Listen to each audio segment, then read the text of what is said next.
I cannot see that this is going to be decreasing over time. So I'll take a little different take on this. I definitely think that the threat is out there, and they're very organized, and that they're currently using these dynamic kinds of attacks. I'm particularly worried about malicious code getting into the enterprise, and that's sort of my space.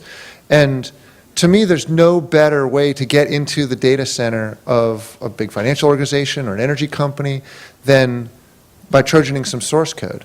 And I did a paper on this at Black Hat last year, and you can go look at the techniques that I talked about there, but it's really, really easy. It's way easier than setting up a botnet and running a complicated operation that's got IP addresses that can get shut down and so on. I mean, Trojan a library, an open source library like Log4j or something, and you could literally be in most of the Fortune 500 data centers running your code with full privilege in their space. And they're not stupid. I mean, there must be some reason that they're not doing it. Maybe it's because the current approaches are just too easy. But there's a real concern there that it's a risk that we're not defending against really at all. And it's something we need to start doing more research on and trying to prevent, because we're not doing anything on it.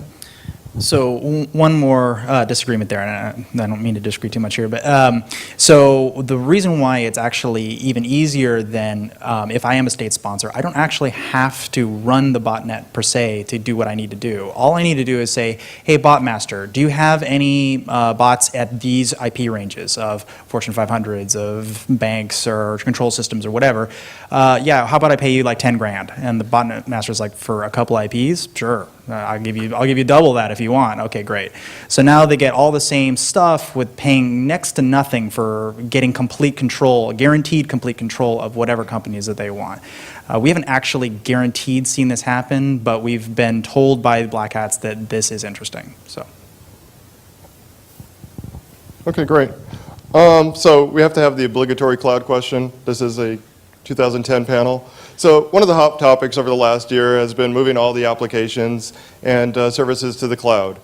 So the buzz may fade away, but we know the concepts are going to remain the same. It's going to be out there. What do you see as the biggest security risks for this type of always connected strategy?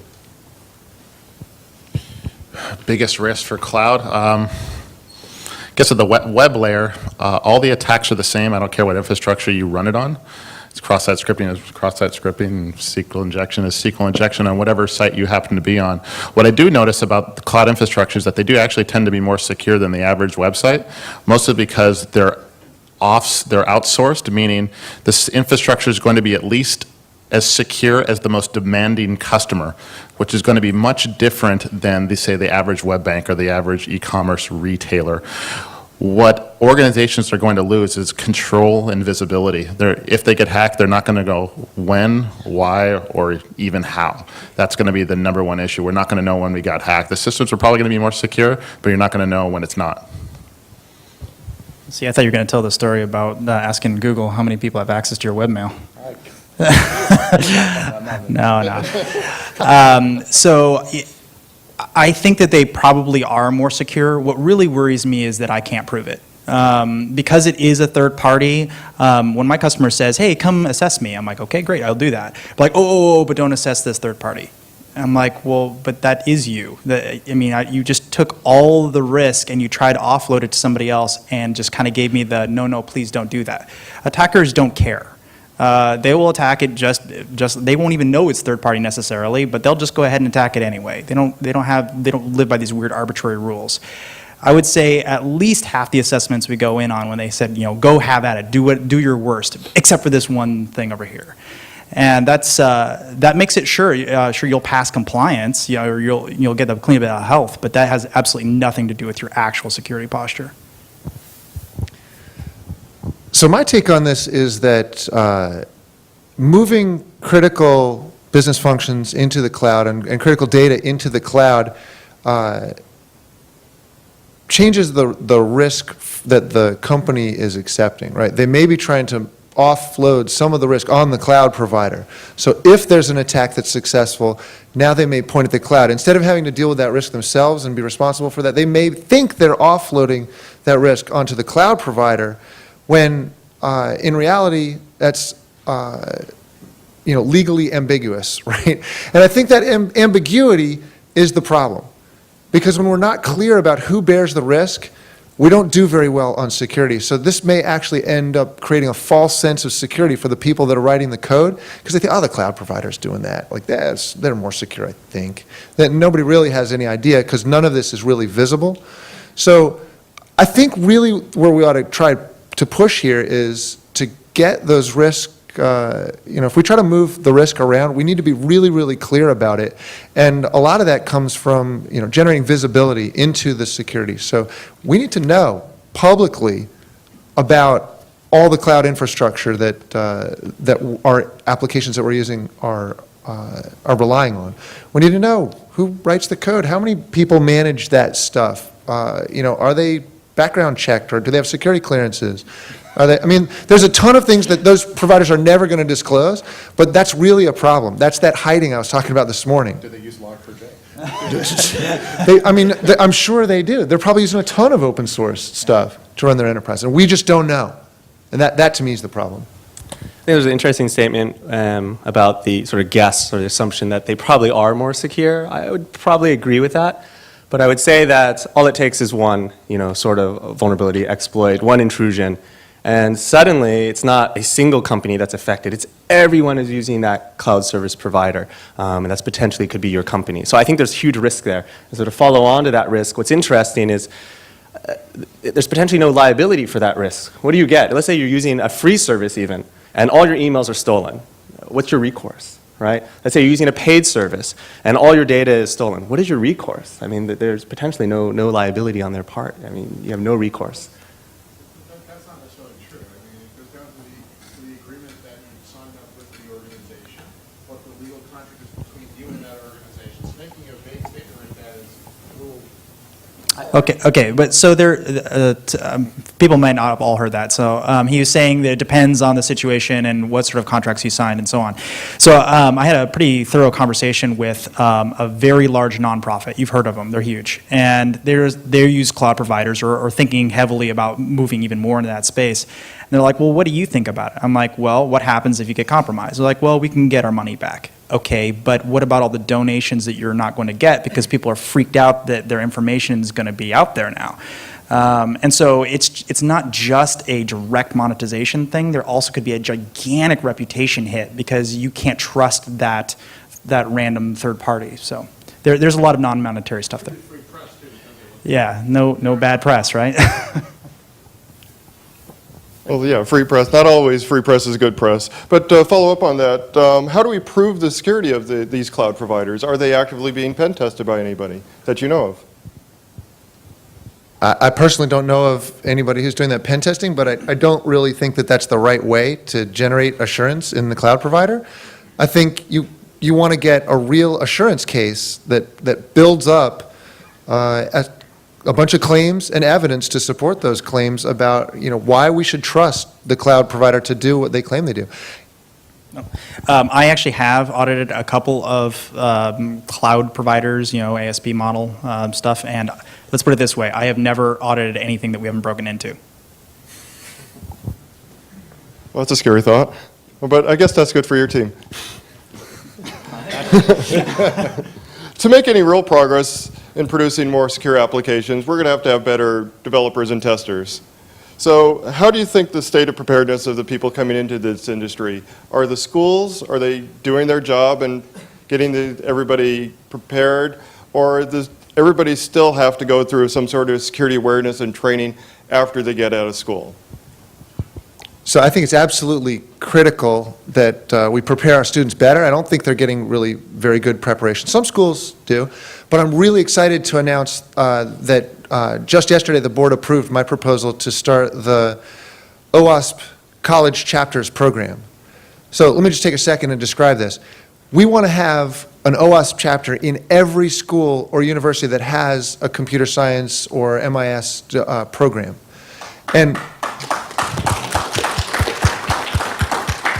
thank you very much. I think it's a great idea. I think it's a real win for the student that takes on the leadership role within the school So I think we can find these leaders. I think it's a great thing for the students in the program to learn a little bit more about security at a very early age. I think it's great for companies that are hiring these developers. I think it's great for OWASP because we'll broaden our reach and develop our ecosystem a little better. And ultimately, I think this is a real win all the way around. So I'm very excited about this program. I've already talked to a couple of college students here that are really excited to start this at their school, and I'm looking forward to launching this program. So, please look out for it and help me out. Help me grow this thing, because you all know people in college. I think that's great, by the way. So I guess my answer to that is I think that the level of people these days is a little bit less than it was maybe 5 years ago. And I have only one guess as to why that is, as new people coming on. Because 5+ years ago, for you to get into web security, you really had to build a website. You really had to actually know how stuff worked to be interacting with the web.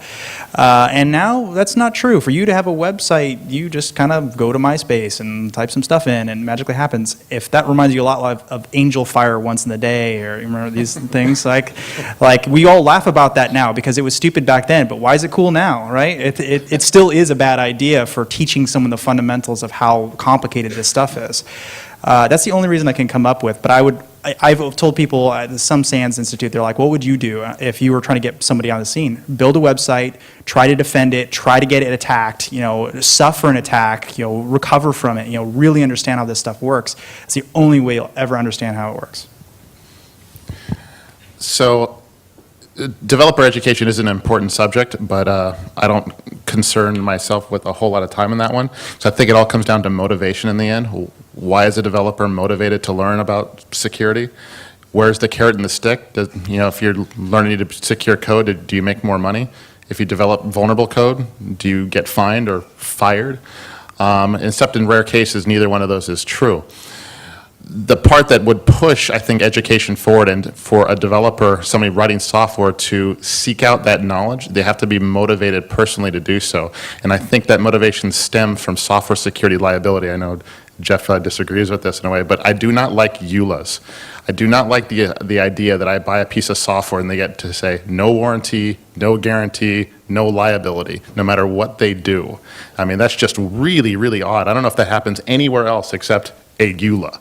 Right? If we can somehow figure out a way to get out of that zone and maybe add a little bit of liability, something somewhere, now all of a sudden the organization is on the hook for a little bit of liability, and then they have to say, who's writing this code? And can we offset that risk a little bit with education? And then the motivation flows down from there. And then I think you'll see a willingness for everybody to get educated in software security, because then companies will want those skills. I don't have much to add. I mean, just, back to the question of personal experience, I can't remember a single recent college resume that came across my desk in any recent past where security was ingrained into the development courses themselves. Yeah, I've had some resumes where people have security modules, they learn about crypto and things like that, but not about the secure development lifecycle, about writing secure code. I see very little of that. So I just wanted to follow on to Jeremiah's point. I think there is, I don't know if there actually has to be like a real carrot and stick in the marketplace for students, because I'm not sure that's really what motivates students to learn certain subjects. At least not for me. I don't know. I was always just into what I thought was cool at the time in college, right? And I think security does have some really cool, interesting aspects to it that are attractive to people, and maybe we can capitalize on some of that. If I could just cue you on that one. I think the challenge with security is when we do our jobs right in security, nothing happens, which is what we're paid to do. We're paid to make sure nothing happens. So I would love examples on like the cool part of making nothing happen. Maybe I'm just weird like that, but I think I really think it's cool to build something that is really well defended. But maybe that's just my builder side. Like I like it, but there's no glory in it.